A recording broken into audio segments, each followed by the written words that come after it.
하나, 혼인잔치, 의미. 자, 오늘은 혼인잔치입니다. 혼인잔치. 여러분, 혼인잔치. 성경에서 말씀하시는 혼인잔치의 뜻을 우리가 알아야 됩니다, 여러분. 혼인잔치. 혼인잔치 생각하면 우리가 어떤 느낌이 가장 많이 떠오르는 것 같아? 혼인잔치. 혼인잔치라고 하니까 너무 레트로 같은 느낌이지. 결혼식. 결혼식. 웨딩. 결혼식 하면은 어떤 느낌이 들어요, 얘들아? 뭔가 막 기쁘고, 막 설레고, 왠지 뭔가 좀 궁금하고, 뭐가 궁금한지 모르겠지만 그냥 궁금해. 그냥 궁금하고 뭔가 설레고, 뭔가 막 들뜨고, 막 이런 느낌이 있죠. 네. 마찬가지로 성경에서 말씀하시는 혼인잔치는 그런 느낌 그대로 가져가면 됩니다. 네. 근데 얘들 한번 생각해봐. 성경 중에 하나님의 말씀인데 하나님이 결혼식에서 알려주시려고 이 말씀을 기록해 놓으셨을까? 자, 나와 너는 나중에 결혼식 할 때 포도주가 떨어지지 않게 이제 잘 준비하고 돌 항아리 6개 넘게 준비하고 막 이런 걸 알려주시려고 하나님이 혼인잔치에 대해서 말씀하신 것이 아닙니다. 우리가 오늘 혼인잔치 말씀에 대해서 우리가 듣고 갈 건데 어떤 의미가 있는지 우리가 배우고 가는 거예요. 그래서 첫 번째, 성경에서 말하는 혼인잔치가 무엇이냐? 그리고 혼인잔치의 주인공은 누구죠? 혼인잔치의 주인공은 누구지? 다이아 누구지? 혼인잔치의 주인공. 너라고 하면 큰일 나, 알겠지? 혼인잔치의 주인공은 신랑 신부잖아. 신랑 신부. 혼인잔치의 가장 주인공입니다, 여러분. 근데 성경에서 말씀하시는 이 혼인잔치는 신랑은 누구냐면요, 바로 하나님을 말해요. 그리고 사도 바울 선생님께서는 예수 그리스도라고 말해요. 신랑. 신부는 누구냐? 바로 나를 말합니다. 하나님의 자녀, 구원받은 하나님의 자녀를 성경에서는 신부되었다. 신부된 언약의 백성이라고 얘기를 합니다. 나 또는 사도 바울 선생님께서는 또 교회라고도 얘기하십니다. 지금 뭐냐? 성경에서 말하는 혼인잔치는 바로 이거예요. 혼인잔치. 기쁘고 들뜨고 설레고 신랑과 신부가 새로운 관계가 맺어지는 기쁜 날. 기쁜 행사. 그거를 하나님께서는 이걸로 비유하셨어요, 여러분. 이 혼인잔치는 그래서 성경에서 말하는 혼인잔치는요, 바로 구원입니다. 우리 지금까지 들어왔던 것처럼 구원이에요. 하나님과 내가 새로운 관계가 맺어졌어요. 예수 그리스도를 통해서 예수님과 나와 새로운 관계가 맺어졌어요. 네. 그러니까 어때요? 매우 기쁜 거예요. 근데 왜 기쁘냐? 바로 이것이 제일 중요합니다, 여러분. 왜 기쁘냐? 우리 이때까지 쭉 봤었어요. 우리 하나님이 사람을 어떻게 만드셨고 어떤 원리에 의해서 사람이 창조되었고 그 원리에 의해서 창조된 사람은 어떤 방법으로 어떠한 삶의 방향으로 무엇을 바라보면서 살아가야 하는지 우리가 지금까지 들어왔어요. 그런데 우리가 다 봐서 알겠지만 어때요? 하나님을 떠나는 이 원적인 영적인 문제가 찾아왔어요. 뭐 때문에? 죄 때문에. 우리 다 알고 있는 거죠. 이 죄는 내가 막 다이를 때리거나 막 민지한테 막 이렇게 삥을 뜯거나 이런 죄가 아니라 하나님의 말씀을 듣지 않고 하나님의 말씀을 믿지 못하고 다른 것을 선택한 말씀을 믿지 못하는 불신앙의 죄를 말하는 겁니다. 그 배후에는 누가 역사했었어요? 사단이 역사했어요. 그래서 어떻게 되었느냐? 이 문제 때문에 사람과 하나님의 사이에 갭이 생겨버립니다. 그 어떤 것들도 이 빈 곳을 채울 수가 없어요. 그렇기 때문에 우리 지난 시간에 봤던 것처럼 모든 사람들이 무엇에 속아서 살아갑니까? 창세기 3장과 6장과 11장 사단이 만들어 놓은 이 함정의 우물 속에서 다 살아갑니다. 이 속에서 살아가니까 사람들의 영적인 상태가 어떻게 돼요? 노예, 포로, 속국이라고 우리 지난주에 얘기했었어요. 인간이 절대로 해결할 수 없어요. 돈이 있어도 채울 수 없어요. 돈이 있는 사람도 없는 사람도 모든 사람은 다 이 상태에 있어요. 그래서 여기 상태에 있는 사람들의 결국에는 뭐냐? 우리가 지난번에 얘기했던 것처럼 이 영적 문제에서 다가오는 저주와 재앙은 피할 수 없습니다. 저주와 재앙이 뭘까요? 우리가 옛날에 들었었어요. 멸망이라고.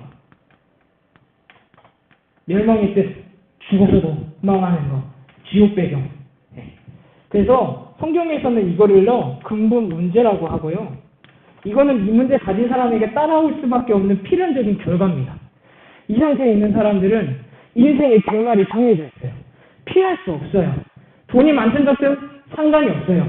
돈이 많은 사람도 근본 문제 갖고 있는 사람은 이 결과 반드시 옵니다. 그래서 우리가 지금 이 시대에도 보고 있잖아요. 돈이 있어도 자기가 가진 문제에 대한 해답을 모르니까, 뭐가 문제인지 모르니까, 돈이 있어도 이 문제가 해결이 안 되니까 다 어떻게 돼요? 이 사단의 올무에 속아서 많은 사람들이 멸망의 길로 갑니다. 스스로 목숨을 끊습니다. 스스로 다른 해답들을 찾습니다. 근데 뭐야? 문제를 모르니까. 그래서 하나님께서 사용하신 하나님께서 어떤 구원의 길을 주셨느냐? 그래서 예수님을 보내주신 거예요. 왜? 인간의 힘으로 이 틈을 절대로 채울 수 없으니까. 예수님이 십자가에서 죽으심으로 완전히 이거를 끝내셨어요. 무슨 의미냐? 예수님이 십자가에 나의 죄를 대신해서 죽으셨어요. 이 문제를 가지고 필연적으로 올 수밖에 없는 결과를 예수님이 십자가에서 나를 대신해서 다 가져가셨어요. 이게 무슨 말이냐면 이거랑 똑같아요. 내가 살다가 10억이라는 빚을 졌습니다. 내가 가진 뭔가 문제는 모르겠지만 해결하기 위해서. 그러면 나는 평생 10억이라는 빚을 갚기 위해서 내 인생 전부는 그 10억이라는 빚을 누린 채로 내 평생을 살아가야 돼요. 갚아야 되니까. 그러니까 내가 갚아야 되니까 이것저것 막 문제 해결을 하려고 여러 가지 알바 막 뭔가들 하겠죠. 그러다가 문제 해결이 안 되면 죽을 수도 있고 멸망의 길을 갈 수도 없고. 네. 근데 어떤 사람이 나를 대신해서 10억의 빚을 갑자기 누가 대신 갚아줬어요. 그럼 나는 어떻게 돼? 내가 가진 문제와 결과로부터 나는 자유롭게 되잖아.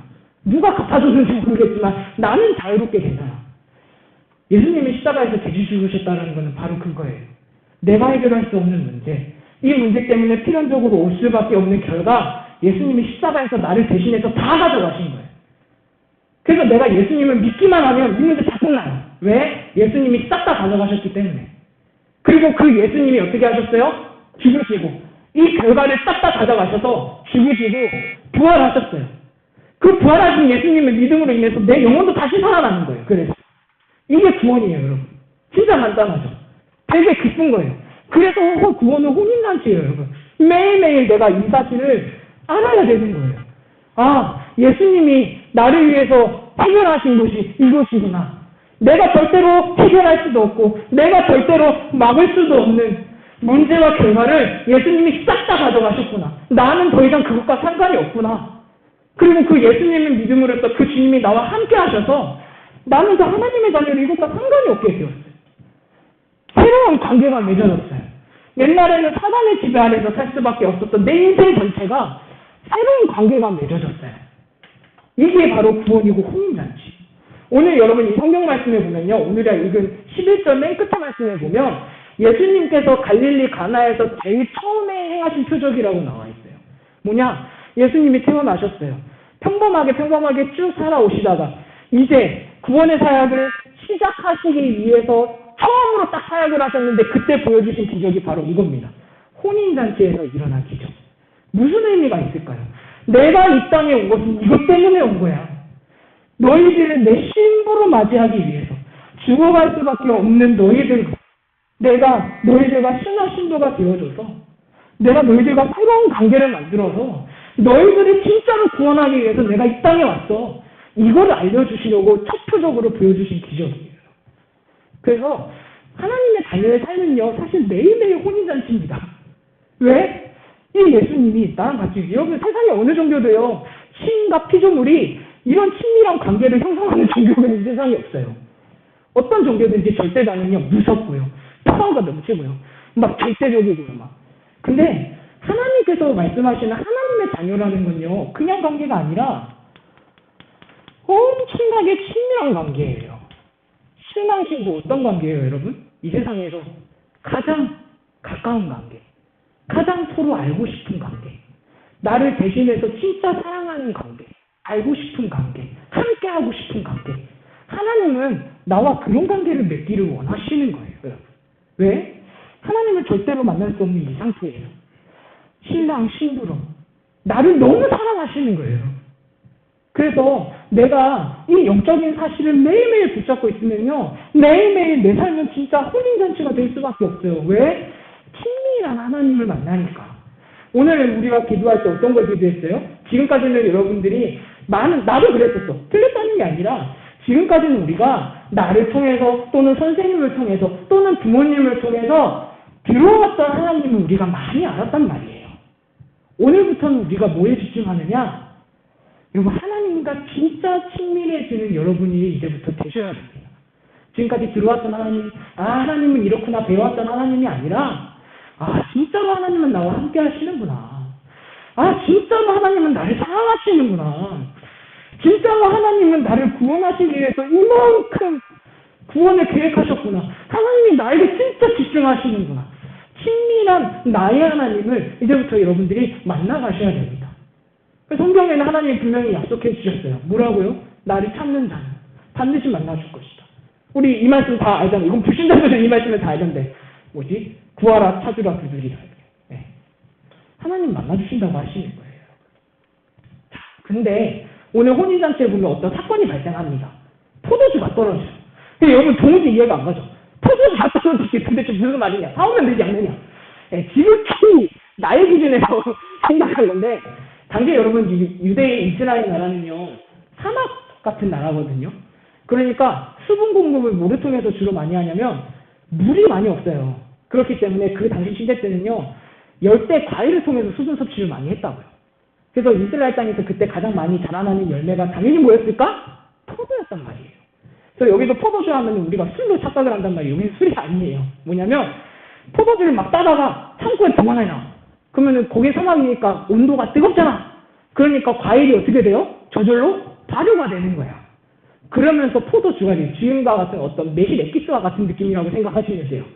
알코올의 의미의 포도주가 아니라 포도주를 따서 저장해 놓다가 자연 발효가 돼서 생긴 음료. 그러니까 그 당시에 유대 결혼식에서는요. 그래서 이 포도주가 되게 중요했어요. 왜냐하면 수분 섭취가 중요하니까. 날씨가 덥잖아. 그렇기 때문에 포도주의 양에 따라서 잔치의 규모도 결정이 되고, 포도주의 어떤 질에 따라서 어떤 그런 잔치의 어떤 이런 신분이나 어떤 이런 사회적인 지위도 판단이 되고, 그렇기 때문에 당시에 포도주를 관리하는 것은요 굉장히 중요했어요. 그러니까 오늘 성경 말씀에 보면 포도주가 떨어지니까 예수님 어머니께서 나오셔가지고 이렇게 걱정을 하시는 거예요. 포도주가 떨어졌다. 그래서 여기서 말하는 포도주가 의미가 있어요. 뭐냐? 여기서 포도주는요 두 가지 종류의 포도주가 나옵니다. 부족하고 결핍이 되는 포도주가 있어요. 처음에 준비한 포도주는 떨어졌고 부족했어요. 두 번째 나오는 포도주는 무엇이냐? 예수님께서 물로 만든 더 좋은 포도주가 있어요. 이 두 가지 포도주가 나옵니다. 여러분 포도주의 의미는 뭘까요? 예수님께서 십자가에 죽으시기 하루 전에 최후의 만찬을 하시면서 제자들에게 이렇게 말씀하십니다. 포도주를 따라 주시면서 이것은 내 피다. 새로운 언약이다. 그러면서 제자들과 최후의 만찬을 하시죠. 여기서 예수님이 말씀하시는 포도주는요. 바로 이거 예수 그리스도를 말하는 겁니다. 자 보세요. 혼인잔치의 퀄리티나 혼인잔치의 수준이나 혼인잔치를 누리는 어떤 모든 것들은 포도주에 의해서 결정이 된다고 했어요. 오늘날 사단은 혼인잔치가 될 수밖에 없는 하나님의 자녀의 삶 속에 자꾸 부족하고 결핍이 될 수밖에 없는 포도주로 하나님의 자녀의 삶을 살아가도록 만들어요. 오늘날 사단은. 어떻게? 우리가 지금까지 말씀을 통해서 배웠는데요. 사단은 자꾸만 하나님의 자녀에게 주시는 이 구원의 축복, 하나님께서 나와 함께 하시는 그 구원의 비밀을 어떻게 누리라고 속이냐면 부족하고 결핍이 될 수 없는 포도주를 가지고 자꾸 하나님의 자녀의 삶을 살아가도록 만들어요. 그것이 무엇이냐? 바로 우리가 늘 계속 들어왔던 창세기 3장과 6장과 11장입니다. 하나님의 자녀, 혼인잔치인 하나님의 자녀의 삶을요, 자꾸만 이것 가지고 살아가라고 만들어요. 우리 다 아는 것처럼 나, 물질, 성공. 여러분 이것이 절대로 필요 없다라는 말이 아닙니다. 하나님의 자녀는요, 새로운 관계, 매일매일 혼인잔치, 하나님이 나와 함께 하신 그 친밀함으로 끝났어요. 이미. 더 이상 필요한 게 없어요. 근데 자꾸만 사단은요, 이 기준들이 우리 안에 오랫동안 각인되어 있단 말이에요. 그러니까 어떻게 돼요? 하나님의 자녀의 삶은 이걸로 충분한데 자꾸만 이것들이 없다고 나를 속이는 거예요. 뭐를 보면서? 내 주변에 있는 친구들 보면서. 나보다 공부 잘하는 친구들 보면서, 나보다 잘 나가는 사람들 보면서, 눈에 보이는 것들을 비교하면서 나에게 없는 것에 집중하고, 자꾸만 나에게 느껴지는 나의 부족과 나의 능력과 한계에 집중하도록 만들어서, 하나님이 나와 함께 하시는 친밀한 하나님 속에서 혼인잔치의 기쁨으로 살아가는 것이 아니라, 보이고 귀에 들리는 이러한 것들에 묶이게 만들어서 매일매일 지옥 같은 삶을 살도록 만드는 거예요. 오늘날의 수많은 하나님의 자녀들이 다 이것 가지고 살아가요. 그게 우리의 잘못이 아니에요. 사단이 이렇게 속인다는 거예요. 왜? 사단은 더 이상 우리를 공격하지 못합니다. 사단은 우리를 멸망시킬 수 없어요. 우리를 건드리지도 못해요. 그러니까 어떻게 하냐? 세상의 시스템을 이것들로 다 만들어 놓고, 세상에 있는 수많은 문화들을 다 이것들로 만들어 놓고, 이렇게 살아야지 혼인잔치처럼 사는 행복감을 느낄 것처럼 우리들을 속였단 말이에요, 지금도. 여러분, 최근에 TV 프로그램이나 이런 거 보세요. 다 뭐예요?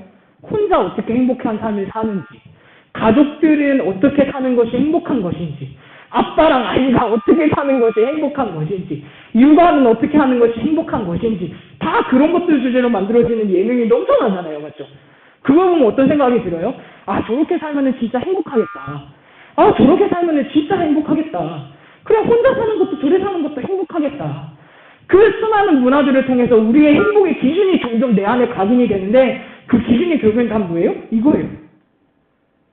TV 프로그램에서 만들고 유튜브에서 보여주는 그 수많은 예능의 중심 내용이 뭐냐? 야, 이렇게 사는 게 행복이야. 이렇게 사는 게 행복이야. 이것 가지고 사는 게 행복이야. 우리가 보는 TV 프로그램들의 중심 내용은 다 그거예요. 그러니까 어떻게 돼요?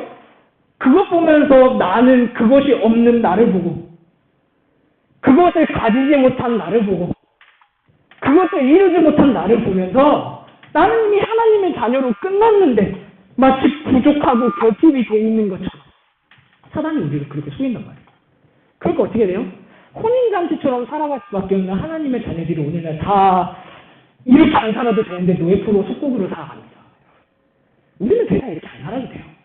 어떻게 하느냐? 더 좋은 포도주를 살아가면 됩니다. 예수님께서 주시는 더 좋은 포도주 뭐냐? 이거랑 반대예요.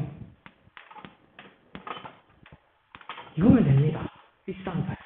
어떤 문제냐? 오직 예수 그리스도, 오직 하나님의 나라, 오직 성령 충만. 자, 보세요, 여러분. 우리의 삶은 이미 혼인잔치입니다. 내 삶은 이미 잔치예요. 왜? 새로운 관계가 내 안에 매일매일 넘쳐나거든요. 지속되고 있거든요. 하나님이 지금도 나와 함께 하시거든요. 그렇기 때문에 여러분들, 예수님이 주시는 더 좋은 포도주로 진짜 하나님 자녀가 누리는 구원의 축복을 어떻게 누리면서 살아가느냐? 이거에 집중하면 됩니다, 여러분. 진짜 간단하죠? 이거 집중하면 돼요. 근데 여러분, 사단은 끊임없이 공격합니다. 우리는 살면서 문제가 끊임없이 와요. 왜 오느냐? 하나님이 이거를 깨닫게 해주시려고 내게 문제를 주시거든요. 사단이 주는 문제라도 하나님은 나에게 이거를 깨닫게 하려고 허락하시거든요. 왜? 사단이 나는 절대로 건드리지 못해요. 그런데 어떻게 돼요? 자꾸만 이 문제 때문에 내가 문제 속에서 여기에 집중하는 게 아니라 여기에 집중해요. 사단이 속이는 방법. 그래서 여러분, 지금부터 이렇게 하시면 됩니다. 보세요. 문제가 생긴다. 그러면 그때 뭐 하느냐? 대부분의 사람들은 문제가 생기면 이 문제를 어떻게 해결할까 다 뿌듯했습니다. 맞죠? 그때는 여러분 어떻게 하면 되느냐? 하나님의 말씀을 기억하고 답을 이걸로 찾으면 되는 거예요. 뭐냐? 문제가 생긴다. 그럼 다른 답 말고요. 지금도 나와 함께 하시는 예수 그리스도가 답이다. 네. 이거 붙잡으면 됩니다. 사람들은 누구나 다 답을 찾아요. 답을 찾지 말라는 것이 아니라 아까도 내가 얘기했지만 우선순위. 이거를 1순위 답으로 먼저 붙잡으세요. 네. 두 번째, 수많은 일들이 많이 생길 거예요. 어떤 일이 생기게 되면요. 사람들은 또 본능적으로 뭐냐? 어떻게 하면 내가 이 문제를 해결할 수 있을까? 뭔가 일을 찾습니다. 그거 말고요. 하나님의 나라의 일에 집중하면 됩니다. 우리가 지난주에 봤지만 하나님 나라의 일이 뭐예요? 살리는 일이에요. 나도 살고 내 친구들도 살고 남도 살고 가족도 사는 하나님 나라의 일. 이거를 생각하세요. 기억하세요. 뭘 하라는 게 아니라 말씀을 기억하세요. 세 번째 뭐냐? 그러면 하나님이 말씀에 집중하는 것을 내가 집중하면요. 하나님이 이 말씀으로 친밀한 하나님, 나와 함께 하시는 하나님, 그 친밀함 속에서, 평안함 속에서 하나님이 힘을 주세요. 성령 충만은 뭐냐면 힘이에요. 말씀이 믿어지고, 하나님이 나와 함께 하시는 것이 믿어지고, 하나님이 나랑 점점 진짜 친밀해지고, 지금까지 들어왔던 하나님이 아니라 문제 속에서도 나와 함께 하시는 그 하나님과 친밀해지는 힘. 끝입니다, 여러분. 이렇게 되면 어떻게 되느냐? 이 기준에 따라서 내가 묶이지 않아요. 우리는 대부분 하나님의 자녀인데도 어떻게 살냐면, 여기에 내 감정, 내 시간, 내 체력, 내 노력, 내 집중력 다 여기에 빼앗겨서 살아가요. 매일매일. 하나님의 자녀인데. 지금부터 우리는 무엇을 연습하느냐? 그래서 여기에 집중하는 연습을 하면 돼요. 어떻게? 진짜 쉬워. 이거 하려고 탑타임 하는 거고, 이거 하려고 우리 주부를 정식기도 하는 거예요. 진짜 쉽죠? 눈에 보이지 않아요. 이거 한다고 해서 여러분들 삶에 뭔가 눈에 보이는 변화? 없습니다. 근데 그게 되게 당연한 거예요. 영적인 거라서. 언제 변화가 생기느냐? 그때 얘기했지만 내 영적인 상태가 변하고 내가 힘을 얻으면 뭐가 바뀌어요? 안경이 바뀌어요. 내가 쓰고 있는 안경이. 그럼 어떻게 돼요? 똑같은 문제 속에서도, 똑같은 내 삶 속에서도 안경이 바뀌니까 지금까지는 일이 없어서 내가 힘든 줄 알았는데 그것이 아니라 안경이 바뀌어서 지금도 나와 함께 하시는 하나님 때문에 내 인생이 바뀌어요. 인생이 바뀐다는 건 뭔가 일이 바뀌고 사건이 바뀌고 그게 아니라 내 상태가 바뀌어요. 이게 하나님의 자녀만이 가질 수 있는 비밀입니다. 여기서 오력이 나오는 거예요. 여기서. 우리 오력 먼저 다 알죠? 오력이 여기서 나와요. 내가 어떻게 하는 게 아니에요, 여러분. 내가 뭔가 열심히 하는 게 아니에요. 물론 열심히 하는 거 맞아요. 하지 말라는 게 아니라 열심히 하되 내가 하나님께서 주시는 힘으로 열심히 하는 거지 내 능력으로 이걸 얻는 게 아니에요, 여러분. 그냥 나는 내가 못하는 대로 하면 할 수 있는 대로 그냥 하나님 앞에서 최선만 다하면 나머지 하나님이 그냥 내 안에서 하시는 거예요. 네. 그래서 아까도 얘기했지만 나는 부족해도 괜찮아요. 지속 못해도 괜찮아. 내가 지속 못해도 하나님은 여전히 나와 함께 하신단 말이야. 중요한 건 뭐예요? 놓치지만 않으면 돼요. 포기하지만 않으면 돼요. 사단은 계속 나로 하여금 여기에 집중하게 만들 겁니다. 그래서 하나님이 나와 함께 하시는 혼인잔치의 내 삶인데 자꾸만 하루하루 지옥에서 사는 것처럼만 속일 겁니다. 절대로 그렇게 속아서 살 필요가 없어요. 그래서 결론입니다. 우리는 연약하고 부족해도 괜찮아요.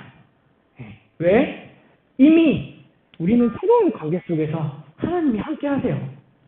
그렇기 때문에 우리가 지금부터 하는 건 무엇이냐? 하나님이랑 친밀해지는 시간을 가지면 됩니다. 하나님이랑 친밀해지는 시간. 지금까지는 간사님을 통해서 하나님 이런 분이구나. 하나님은 나와 함께 하신다고 간사님이 말씀하시는 그런 하나님이구나.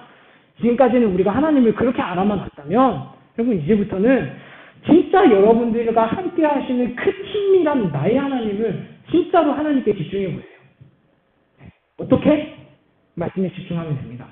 문제가 생긴다. 답부터 찾기 이전에 지금도 나와 함께 하시는 예수 그리스도가 모든 문제의 해답이야. 그것부터.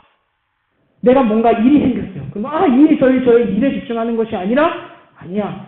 지금도 나와 함께 하시는 예수 그리스도를 통해서 내 영혼을 살아. 나도 살고 남도 살고 살리는 일. 집중하시면 돼요, 여러분.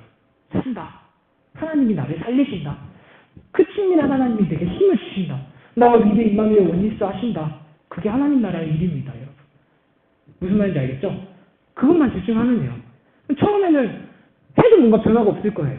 왜? 이게 더 익숙하거든.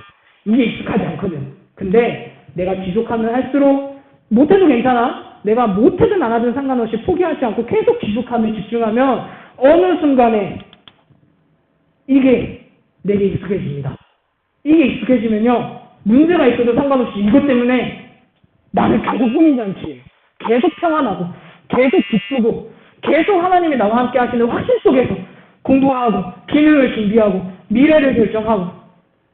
여러분 절대로 하나님의 자녀는 하나님께서 반드시 함께 하세요. 그래서 이 사실을 절대로 잊지 마세요. 지금까지는 우리 이 포도주를 먹으면서 살아왔다면 이제부터는 이 포도주. 또 오해와요. 집에 가가지고 그 농사님이 포도주 먹으라 했다. 이런 거 하면 안 됩니다. 알겠죠? 네.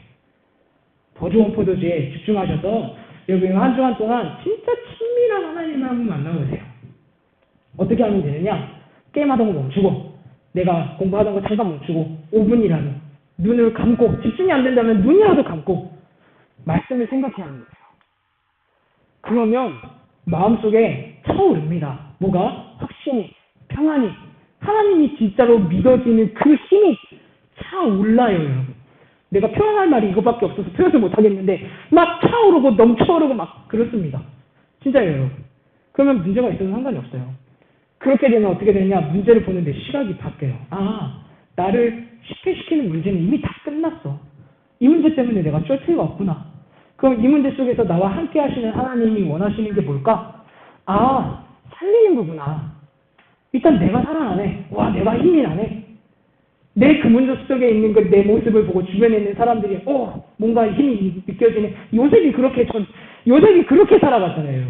노예인데 자기 보디발 주인을 어떻게 해야겠어요? 주인이 하나님이 나와 함께 하시자. 이런 말 한마디도 할 수가 없는 신분의 상태에서 요셉이 나타나는 말은 딱 한마디였어요. 여호와께서 요셉과 함께 하시고 보디발이 그 모습을 보고 가장 소원을 삼습니다. 살리는 일, 내가 하는 것이 아니라 하나님이 이렇게 일어나게 하세요. 뭐만 하면 내가 하나님의 말씀 붙잡고 집중만 하면. 이게 하나님 자녀가 살아가는 원리입니다. 우리의 삶의 원리는 진짜 복잡하지 않아요. 진짜 간단해요. 말씀에 집중하고 힘 얻으면 돼요. 5분이나 이번 주부터 도전하시는 한 주가 되시기를 바랍니다.